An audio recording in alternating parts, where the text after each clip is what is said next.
Hello, everybody. I'm Theonie Roussianos, and I'm really excited today. We've had an amazing week of interviews this week, and today I'm excited because this is something completely new. I've got the wonderful Tracey Hunt here with us today. Hi, Tracey. How are you going? Hi, Theonie. How you doing? Good. We've got sound. For those of you who don't know, it's when you're behind the scenes of these things, it can get a little bit scary because we had no sound. I didn't know if it was Tracey or me, and then we had to try and sort it out, and we've got it worked out at the 11th hour, didn't we? Completely, like with 1 second spare. with literally 1 second spare. So animals have been an integral part of Tracey's life. As an only child for her first 7 years, her trusted sidekick, Patchy, who's a blue heeler, taught her many life lessons, including how to look out for her younger siblings. Tracey's ability to connect with animals of all types has seen her develop some beautiful connections around the world, from a pink dolphin in Singapore, a diabetic cat in Adelaide, a baby elephant in Thailand, now I've not heard of this before, a Maine Coon with a monk-like zen. Did I say that right?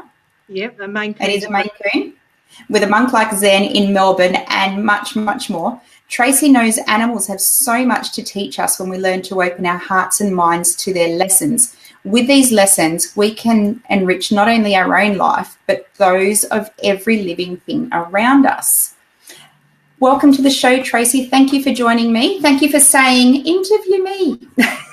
Well, you didn't say interview me. You said, I've got so much to share. So we said, well, you need your own show. Cool. Thank you.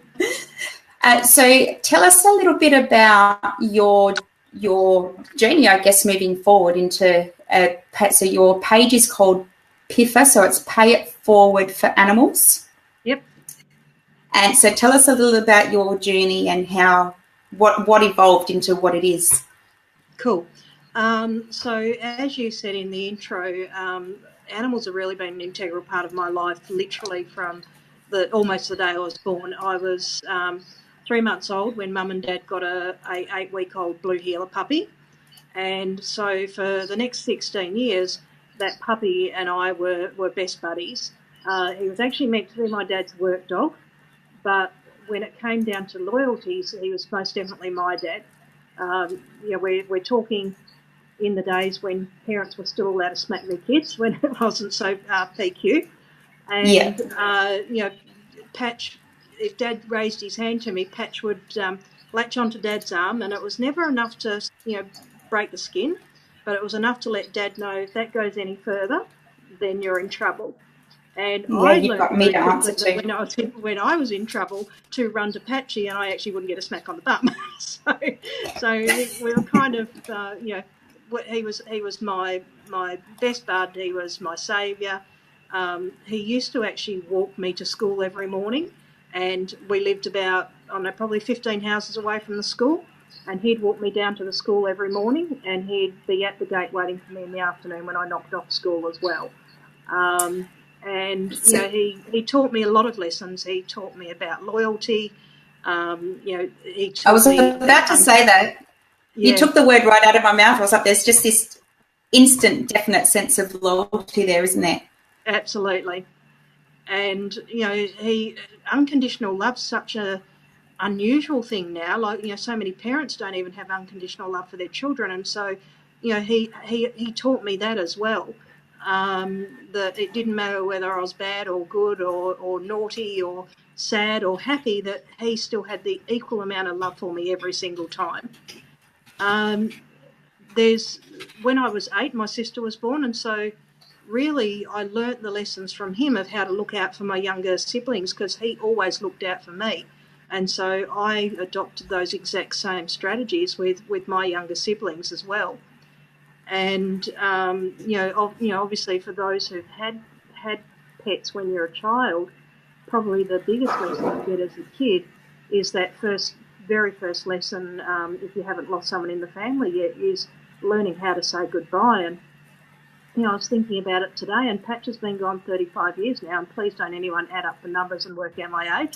But it still gets me choked up now, and I'm still can remember, visually him going into the vets and him turning around and looking at me with those big brown eyes and looking at me as if to say, it's okay, I'm ready to go and it's okay. And I'm still, I'm bawling my eyes out because I felt so guilty. But, he was sent here for a reason, and he did what he was sent here for, and his time was up.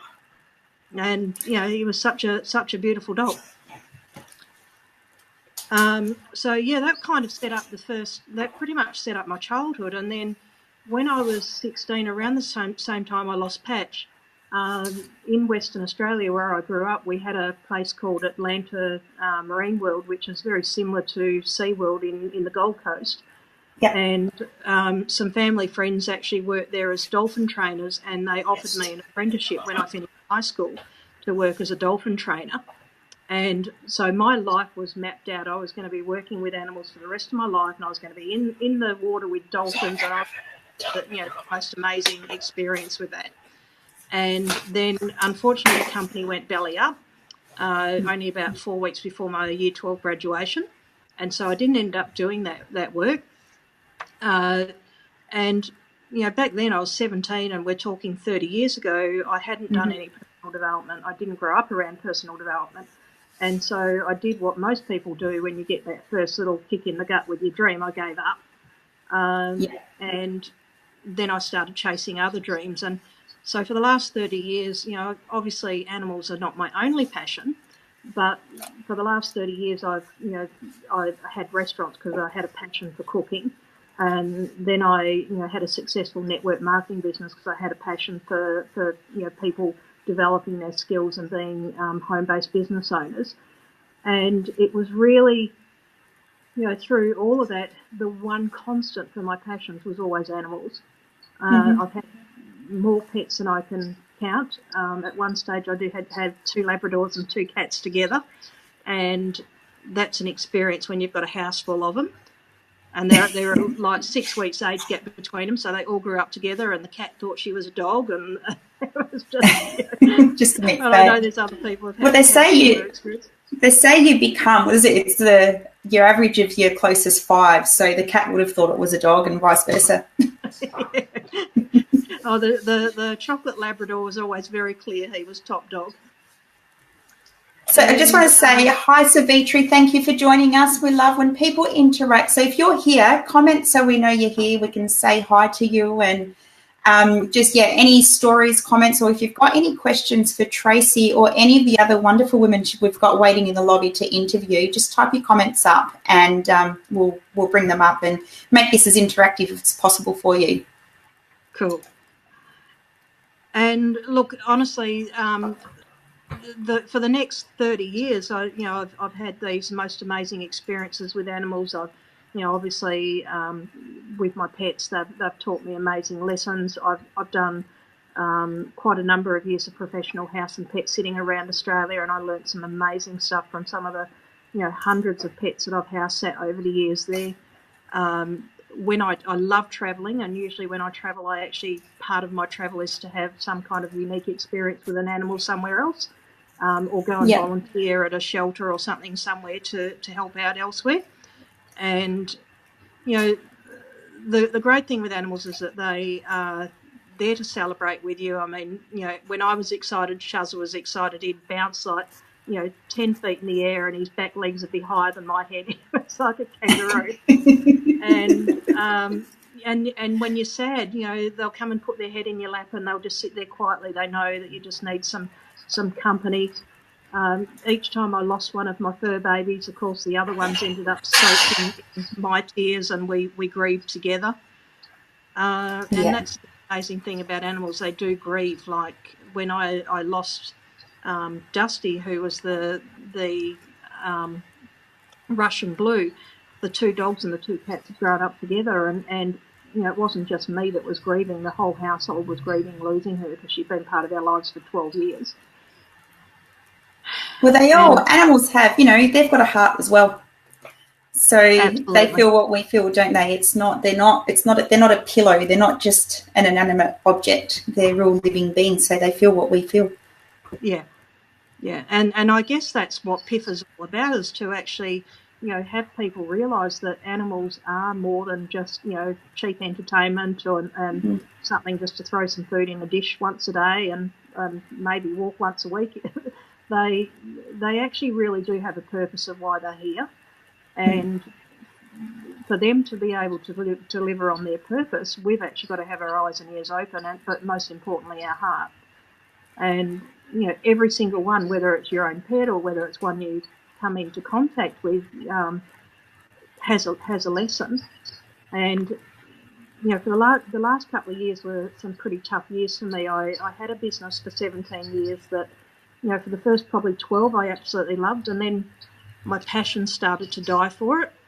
But when you're really invested in something like that, it takes a while to actually recognise that your passion's died, and then it takes even longer to be willing to walk away from it and try something new. Yeah. And because I was ignoring those messages to myself, I had some animals sent into my life to actually make those messages clear. And part of my house sitting, I went to Adelaide for 3 months to look after this diabetic cat called Christmas, who had to have 2 injections a day. And I still remember the first time I had to give her one, absolutely shaking, and her owner, who's one of our guests tonight, was sitting there next to me, and I was trying not to let her know I was shaking because I was so nervous, because I've never had to give an animal a needle before. And Christmas was so amazing. She just sat there and she was so frozen. Every time I gave her a needle, she was just so cool with it. And she was actually the beginning of me opening up and realising I needed to go in a new direction. She just had this way of allowing you to be 100% you.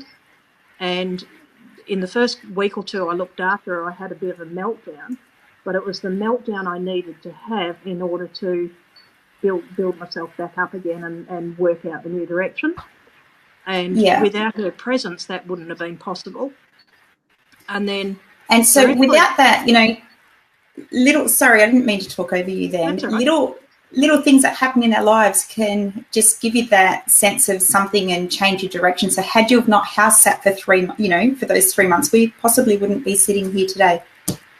I would say it's pretty likely, because the idea for Piffa I had many years ago, and it scared the bejeebers out of me when I had it. I went, that could just get too big, and I went, I'm just not ready for that, so I kind of put it on the back burner.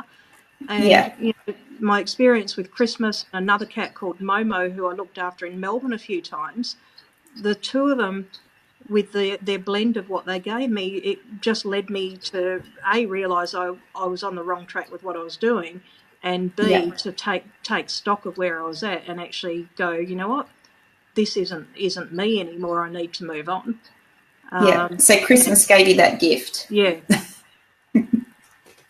And so in a nutshell, kind of what Piffa's all about is it's a platform where people can celebrate the animals of the planet, and to really learn how to connect with them at a deeper level, learn to listen to the lessons they have for us, and also to give back in a deeper way than we've ever given back before. Like I said before, not just feeding them and occasionally walking them, but really being present with them and taking ownership for animals' welfare around the world when we realise the value that they can actually give us. And by doing that, we can have a higher level of gratitude for those lessons.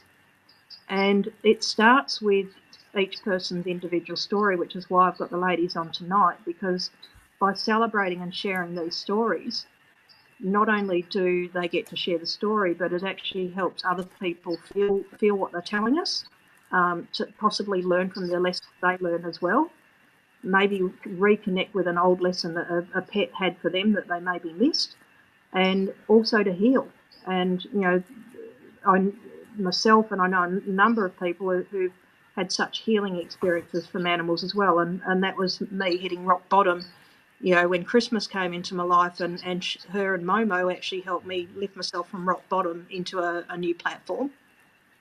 Yeah, and pets do that, animals do that. I know when I was a kid, we had a German Shepherd, and if I got home from school and, if I just felt yuck about the day, or, normal schoolgirl stuff, just whatever happened, I knew that if I went home, Rambo was there, and he'd just come running up to me as soon as I got home. He'd have those big hugs, and he knew that I'd let him in the house in front of the heater when Mum didn't like the pets in the house. So what Mum didn't know when she wasn't home didn't matter, didn't count.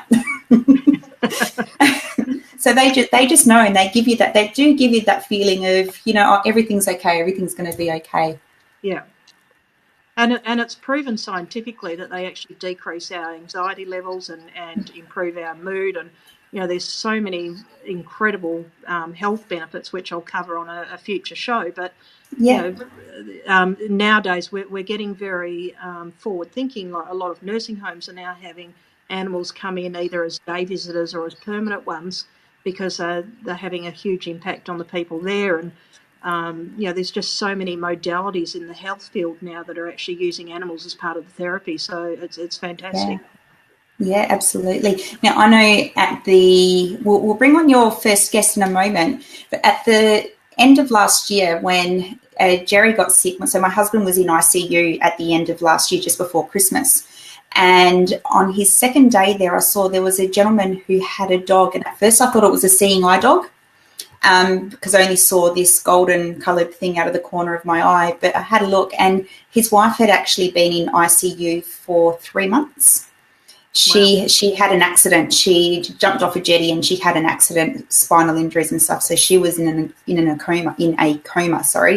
And they said that. So he brought the dog in. He said, "I've never brought the dog in before, but the hospital said it was Christmas. So this was Christmas Day. It's Christmas. Just bring the dog in. We'll see what happens." So the hospital let him. So this was at the Royal Adelaide Hospital. They let him bring the dog in to sit by his wife in ICU on Christmas Day, because they thought that might help.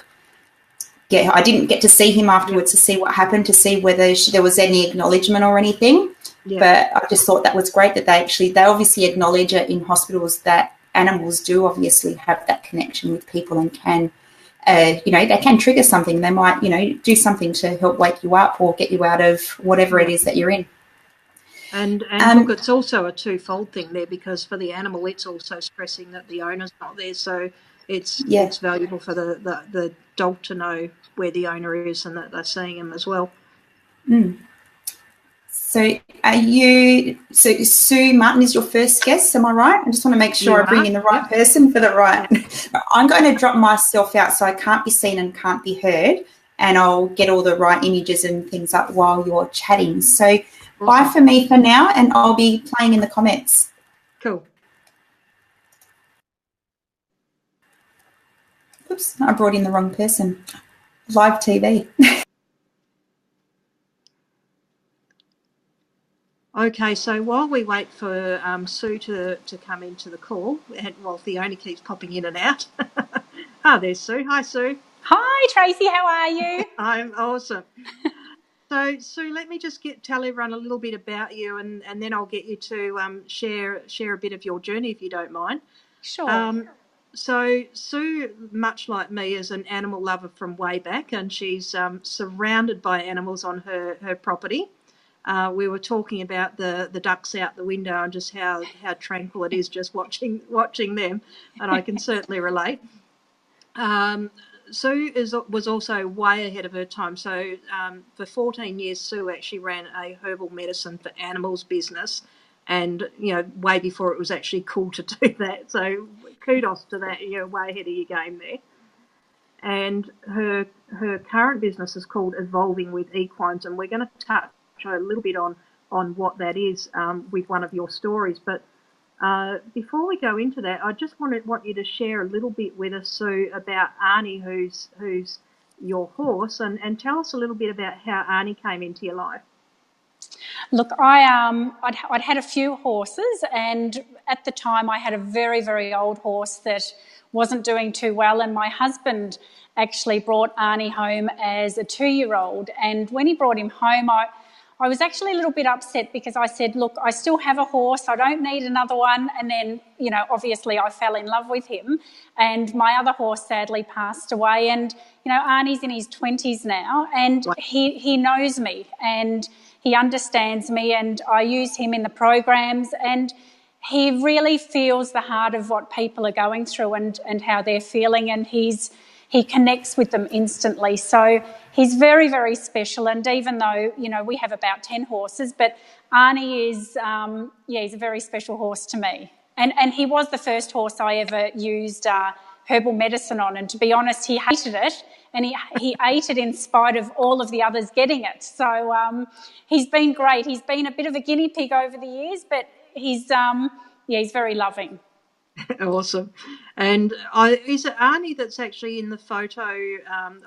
So Theonie's actually going to show a photo of you and Arnie, and he looks very smoky in the photo, but you were saying earlier that he's actually black. He's just getting a bit grey, which aren't we all? Yes, he is black, and he is getting a few greys now. He is aging gracefully. He used to compete. My husband used to do camp drafting on him, but he's on holidays now, so he's just enjoying himself and doing a little bit of work with me and the ladies that come to do our programs. Awesome. And there's a photo of you and Arnie up there now. Yes. Oh, yeah, he's lovely. So tell me a little bit about the equine assisted learning that you do. And we were talking the other day about the leadership program you did and the differences between the novices and the experts. So would you mind sharing that with our audience?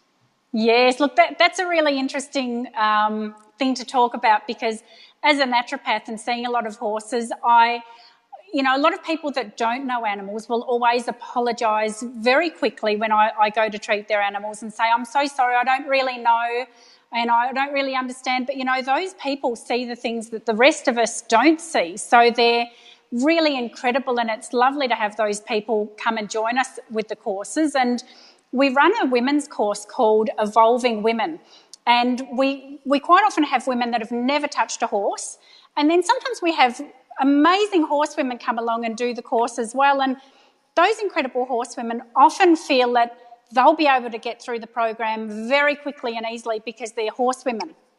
But it couldn't be further than the truth, because the horse can feel your heartbeat. So the horse can see what you're not telling anyone, basically. So you can be an expert at looking fantastic on the outside, but if you're not feeling so great on the inside, they'll know straight away. So this particular day, they had these amazing horsewomen come, and we had a young lady who had never touched a horse. We only allowed her to touch the lead rope to begin with to get her confidence. And we play this game, or it's not a game, it's a program. At the end of the day, inside we've got a big shed, and the horse has no halter or headstall or anything on it. The horse is just free, and it's called Horse in the Pocket. So what we do is we ask the ladies, we put them in groups of 2, to put the horse in between different coloured bits of poles. So we have different coloured painted poles, and they have to ask the horse to go in there, but not lead it, not put anything on it, just use their calmness and their energy to be leaders to themselves. And when they're a leader to themselves, they're a leader to the horse, because the horse becomes quite confident. A horse doesn't ask for respect, it expects it. So if you're confident and respectful of yourself, the horse will generally lead from that as well. So we had these 2 amazing horsewomen that I adore, and they were very confident, and they were walking along to get Arnie in the box. And then after they couldn't get him in, I said, we have a bit of a time limit, you've got 1 minute left. And they looked magnificent, they looked graceful, but inside they said, well, they didn't say shivers, they said something else. We've got to hurry and get the horse in. And so what happened was Arnie started trotting around. He said, I'm not going to do anything because I can feel your heartbeat and you're panicking inside. But they looked fabulous.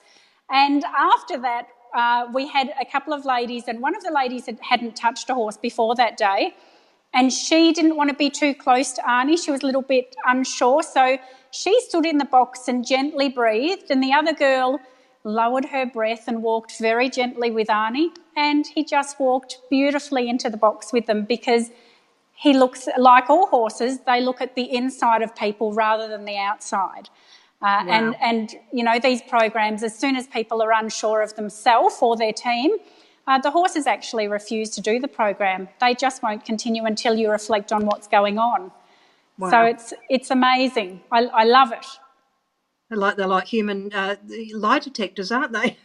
Oh, they are. And what's wonderful is if you've got somebody that's a CEO or the top of their profession and they're not being honest with themselves, the horse will seek them out very quickly and tell everyone, and you can't miss it. Oh, there's the picture of, that's beautiful Lindy, a lovely a local rider in the Yarra Valley. She's amazing, and she just lowered her breath and led the horse in. And as you can see, her head's down and his head's down, very relaxed following her in there. And that's not a carrot she's holding. I think it might be a brush. She brushed him and then she just walked in. It was amazing. He does look very relaxed. Oh yes, he's a very good boy, and you know we have another old horse, Rex, and he does the programs. And that day we got to this stage, and Rex said, "Oh, I don't want to do any more," and so he went back out in the paddock. So they have a choice as well. If they've had enough, then they get to run in a 30-acre paddock again, which is nice. Cool, that's awesome. Look, thank you very much for sharing that. And what we'll be doing on Piffa over the coming weeks, Sue's got a fountain of knowledge here, obviously, and for anyone that's in business and needs to work on their leadership skills, I'm sure would love to know more about what Sue does there with her Evolving Women's group. So we're going to bring Sue back for an hour's interview on a future show. But Sue, thank you so much for sharing tonight, and I know that this is you getting back on track after some challenges of your own. Yes, so certainly is. Thanks so much for having me. It's been great. No worries. Bye. See you. Thanks, Sue.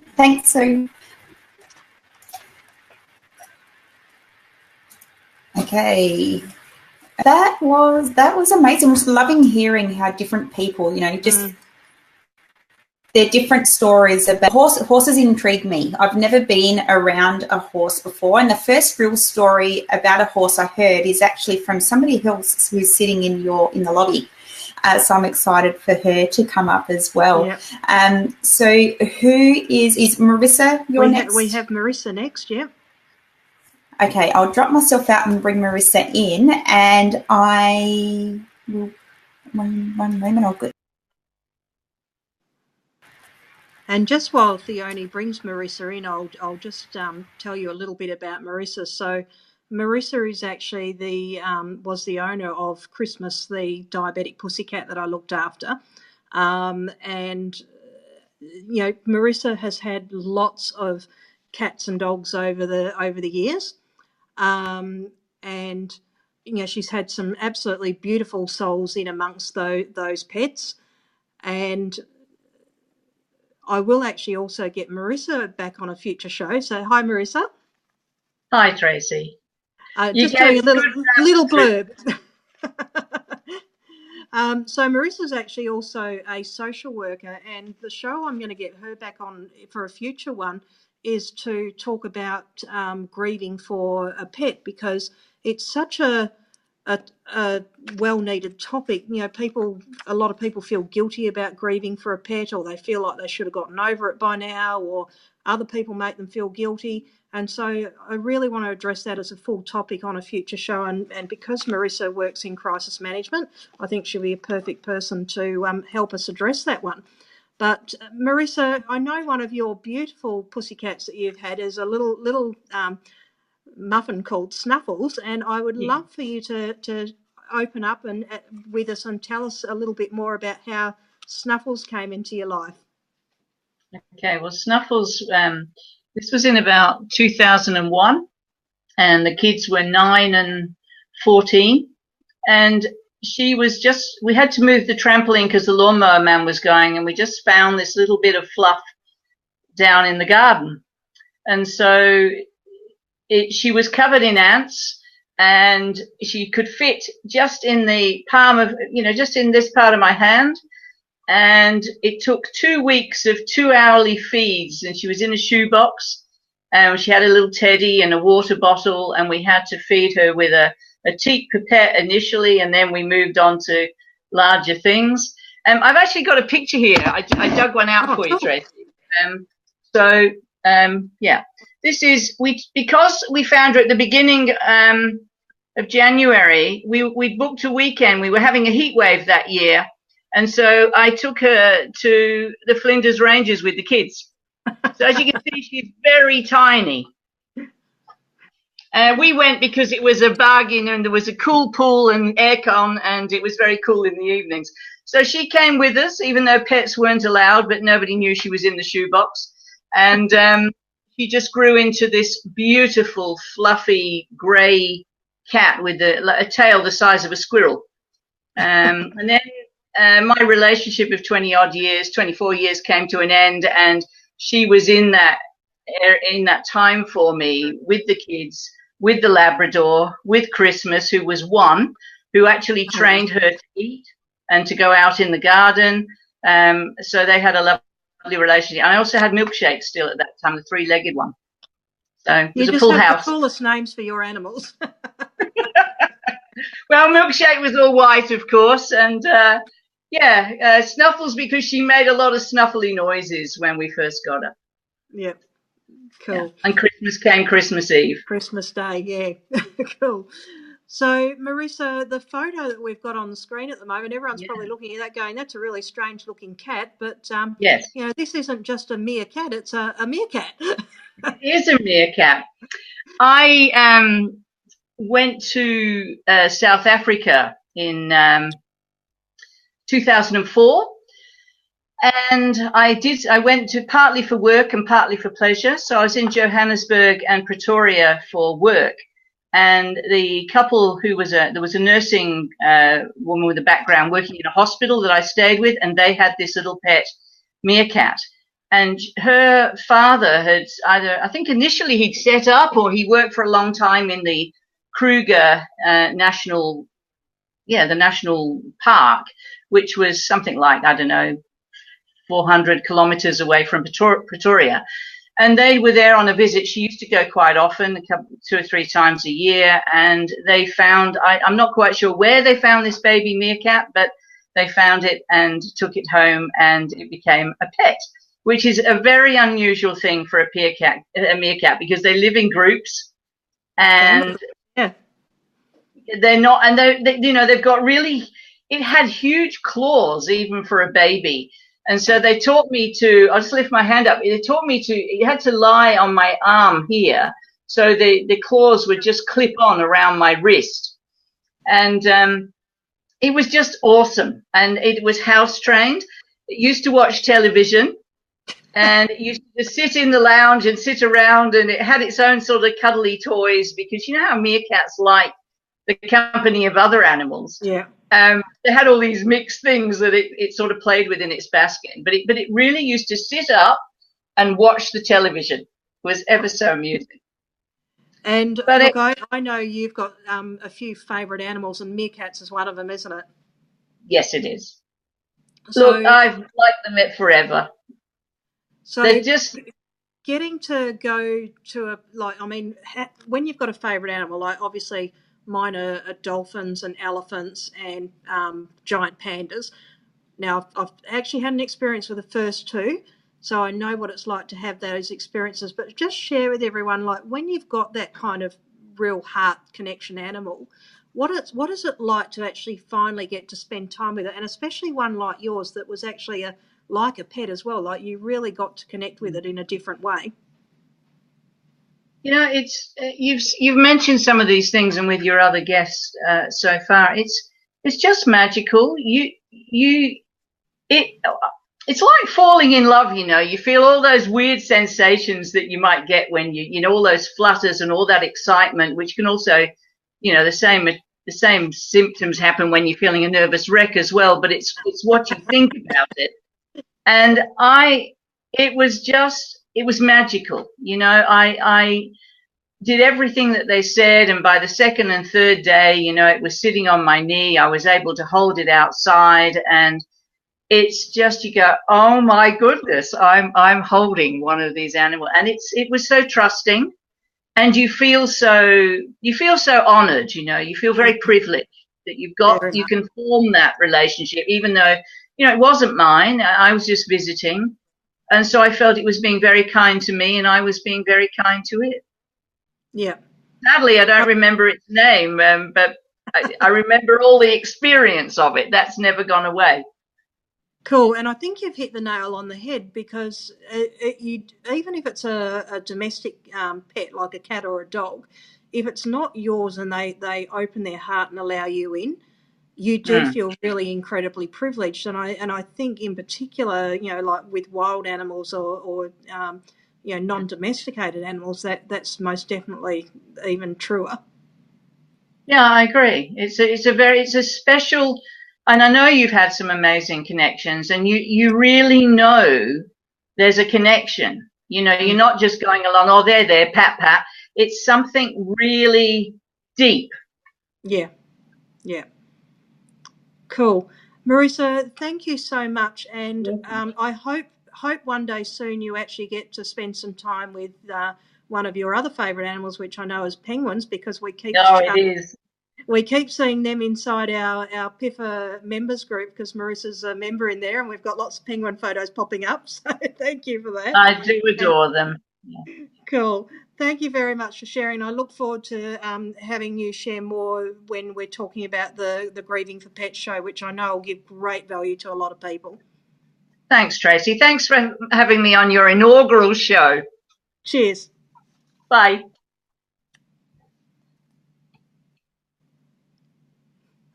I think we've caught Theonie on the hop. Or maybe not. It's all good. It's all good. That was amazing, lovely, Marissa, and very witty. Not just a meerkat, it's a meerkat. It's a meerkat. Wrong way around.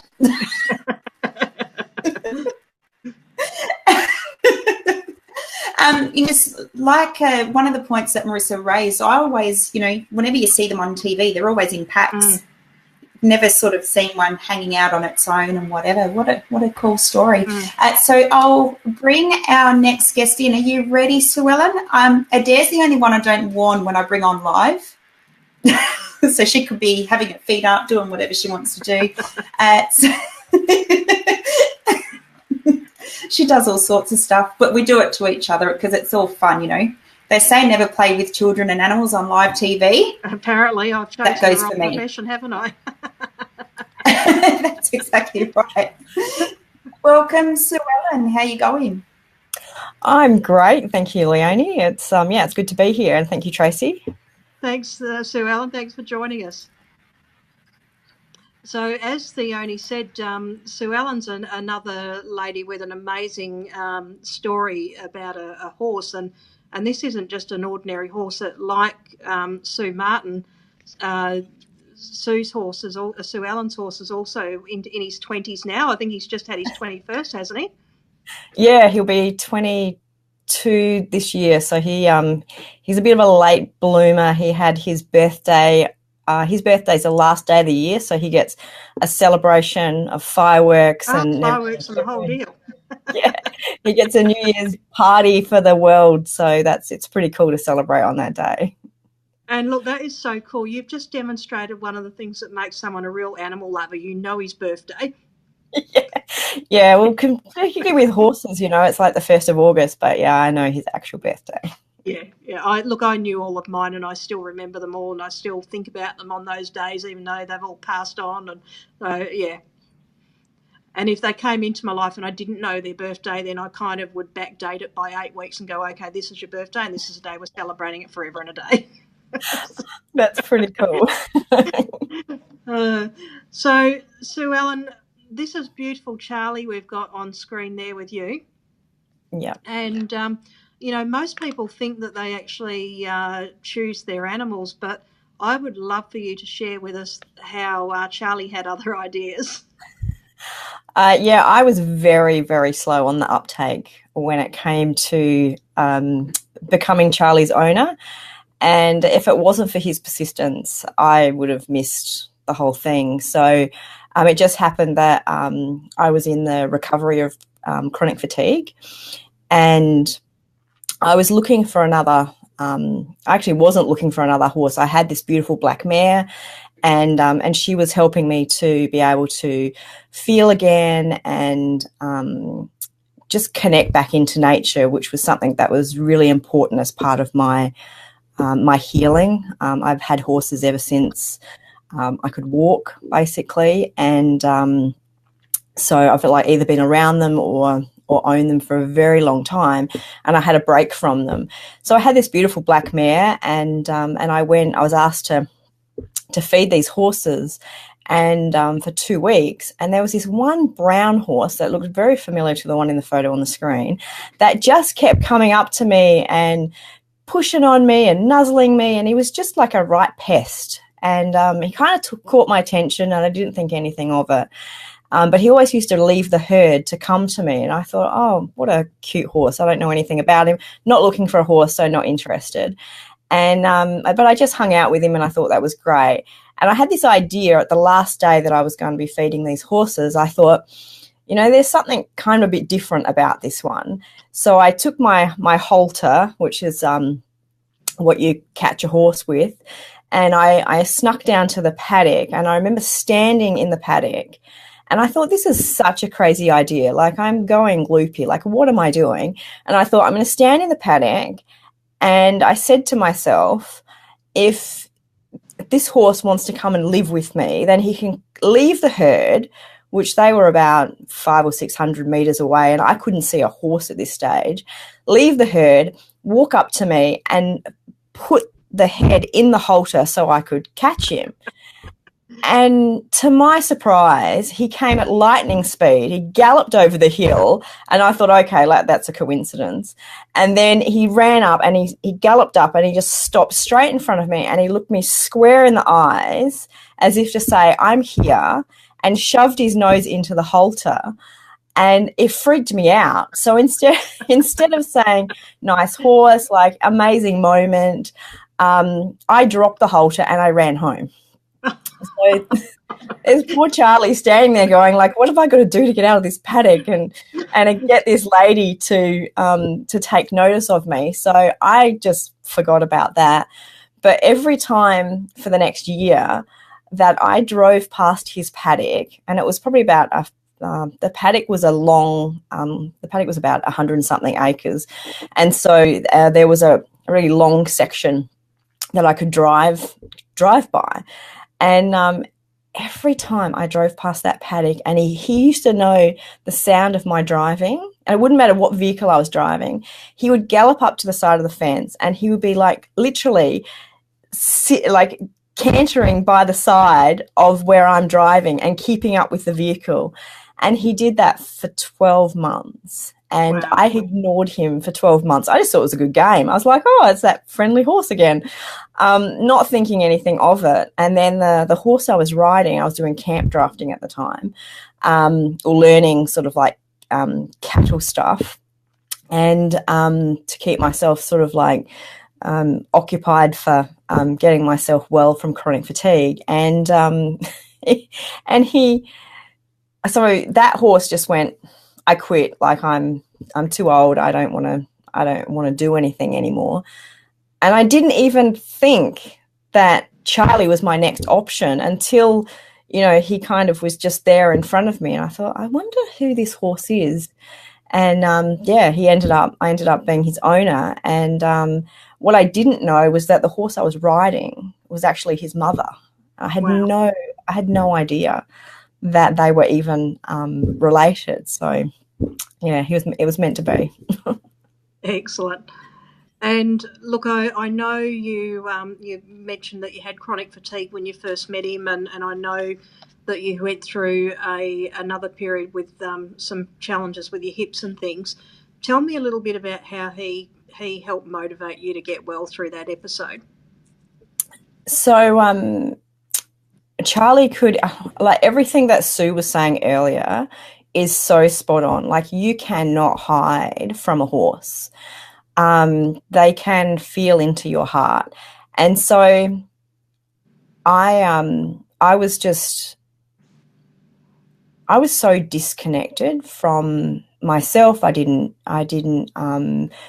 trust my own opinions. I was so confused about getting well, because one person would say one thing and another person would say another thing, and I actually was just like at a stalemate. I'd got so far, but I couldn't get the rest of the way. Mm-hmm. And that's where that's where Charlie really helped. So I used to spend a lot of time in the paddock with him, just being with him. And I started to notice that, if my dad came into the paddock, he would pay attention to him. And if Charlie got scared, he would run through me, the horse lover, and never run through my dad. And I'm like, what is going on? Like, my dad had some sort of magic gift, this presence. I'm thinking, like, what? How come I don't have that? And so I started to just be really curious. And Charlie started to teach me, just by being with him, that if I turned up in a certain mood, there was no way he's coming near me. I remember going into I learned some meditation techniques, and I thought I was like so all over it. And so I went into the paddock and I stood there and I thought, I'm going to get into this beautiful meditated state. And Charlie thought it was he just didn't move from where he was. He was like, yeah, whatever, like you're just kidding yourself, right? But then when I really did connect in, and I could feel that sense of oneness, he just couldn't be away from me. Like, I would feel him sniffing the air around me. And I thought, wow, like how I show up makes a real difference to the interaction with him. And so I just got more and more and more and more curious. And he had a way of just looking at me with his eyes to say, yeah, like, I love it when you're like this, or I don't want a bar of you when you're like that. And so he became my instant mirror, an instant feedback mechanism. And I started to navigate my way into better decisions. And he taught me a lot of patience. He taught me how to laugh at myself, because it wasn't a very fun time getting well. And so I spent a lot of alone time in the paddock with him. And when I couldn't ride him physically, when I got ill the second time, I rode him in my mind every day. And so just the importance of not being able to ride him really pulled me over the line for my health. And so he's actually been the key teacher in my life for communication. And I didn't realize how important that was in my my video business for teaching camera confidence and teaching presence. And people used to say to me, like, "So Ellen, you ask really good questions." And I thought, well, everyone can ask questions, so that's just, that's what everyone does. But I learned to ask really deep, curious questions, because I had to find a way to ask them for myself. And I didn't realize that all the years that the interaction with Charlie, either in the paddock or then when I started to go out riding, has led me to the people skills that I've now got. And that has been invaluable, because I can stay quite calm and quite present, regardless of who's in front of me, and regardless of what they're thinking or how they're behaving. And I'm kind of like mirroring his behaviour now, and I just get the best out of people, because I see what's in them, and that's what Charlie did for me. Cool. And just seeing the photo there when you got well again, you were able to go to the beach with Charlie. Yeah, that was I think one of the happiest moments of my life, when that vision of riding on the beach every day in my mind, and that was the moment in that photo where it became a reality, and I could feel that, like, that Charlie was just as happy for that moment as well, because when I'm not riding him or able to be around him much, it really affects him, because he's like my soul horse. And I've had a few other horses in my life, but he's got a different quality about him, and I think probably other people can relate to, there's kind of like that special animal that just kind of gets under your skin in a certain way and knows how to communicate with you on a totally different level, and brings out the best, you know, in you. And that's what Charlie's done for me. And you know, and now I've got the courage to be able to take the next step for working with people on an even deeper level. And I know where all that probably 18 years of training has come from now. I finally worked it out. I'm quite slow on the uptake sometimes. Luckily, horses live for a long time. Thank goodness. Yeah, I would be no good if it was like a budgie or something like that, or, you know, like something that didn't live very long. I wouldn't get the learnings. Sue Ellen, thank you so much for sharing with us. And like with the other guests that we've had tonight, I will be bringing Sue Ellen in on a future show to talk in more depth about the communication and things that she's learnt with Charlie. She's a wealth of knowledge, and, you know, I'm sure a lot of people have had some aha moments with their own pets with what she's been sharing. So thank you very much, and I look forward to hearing more from you on a future show. Thanks, Tracey. Well, what a great show. I loved hearing, and, you know, just how animals are helping people do all sorts of things, you know, going from chronic fatigue. And I just find Sue Ellen's story completely inspiring. I absolutely love it. Thank you for bringing her on. No worries. And look, you know, we spoke at the beginning of the show about how, you know, animals obviously help with, you know, all sorts of things. And Sue Ellen touched on it there, that the studies have actually shown that people who've grown up with pets have actually got better socialisation skills as well. So kids out there, if mum and dad are saying you're not allowed to have pets, tell them it will help you build better social skills. Will they clean up after them? That's the question. Well, that's all part of the learning responsibility as well. So there's another benefit there too.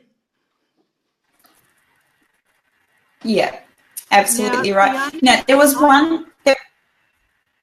I know we've got another guest coming, and I'm also looking at the time. And with our other guest's permission, I'm actually going to ask if we can hold off hers until our next show, and hers will be actually the whole of the next show, because I know she's got some amazing stuff to share. Debbie Kemp was going to come on tonight, and she's actually got so much knowledge. She's a guide dog trainer. She's got this beautiful little puppy, Frankie, at the moment, who she's just gotten, who she's training up to be a guide dog. She actually talks to animals and understands their language as well in a different way to Sue Ellen and Sue. And she's also really in touch with what's good for animals in terms of nutrition. So I think we need to bring Deb on a whole show on her own, and I am mindful of the fact that we're out of time. So, Deb, my sincere apologies. I didn't realise we had so much to share, and so lucky I didn't end up with 5 people. I think the stars have aligned. Because Deb hasn't actually been able to join us in the lobby as yet. She might be having technical difficulties. So it's all worked out. Well. So we will have Deb on a full show. She'll be the next show up if we can coordinate the times and the dates right. Excellent. Now, I did want to say, so it is proof that animals use us, but I did want to bring up a comment, Marissa, because I was sharing screens. I couldn't bring these comments up earlier. But Marissa says that her goddaughter grew up with horses, and her relationships were awesome. Scales. And I was picturing Charlie's birth. Sue Ellen was talking. Like, how big is a horse's cake?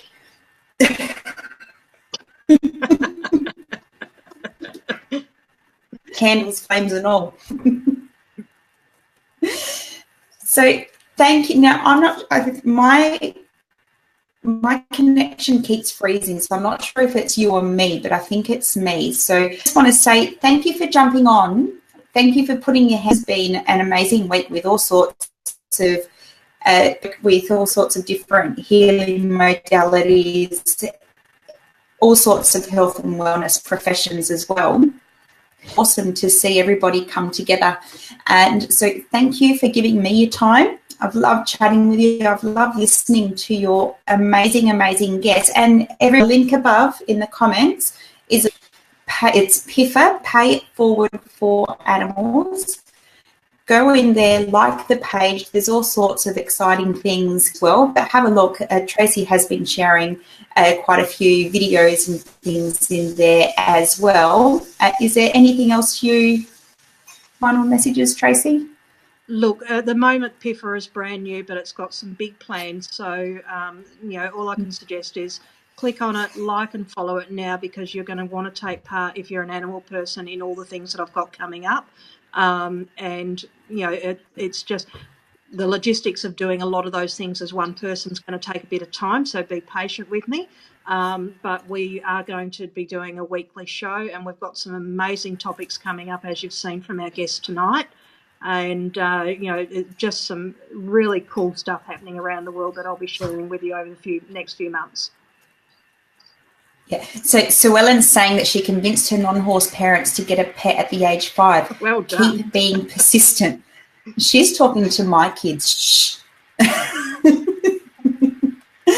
And so bring Deb on for her own show. Yes, Tracey will definitely have to do that. And Marissa's saying her first pet was a collie who cared for her at 4 months old in a pram and in her home. That's so I love collies. They're such beautiful dogs. They are. So Debbie's happy to wait for another time. So I sent you the link, Debbie. I was waiting for you to jump in the lobby, but I didn't see you in there. So, yes, well done, Tracey. Well done on your first show. I was excited to be part of your first show as well. And I look forward to seeing what you do with this and to you hosting your own show and doing amazing, amazing things with it. Thanks, Theonie, and thanks, everyone, for tuning in. No worries. And bye for now. Bye.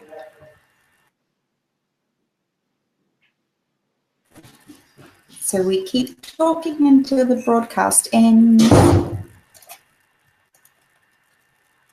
Still live on my end.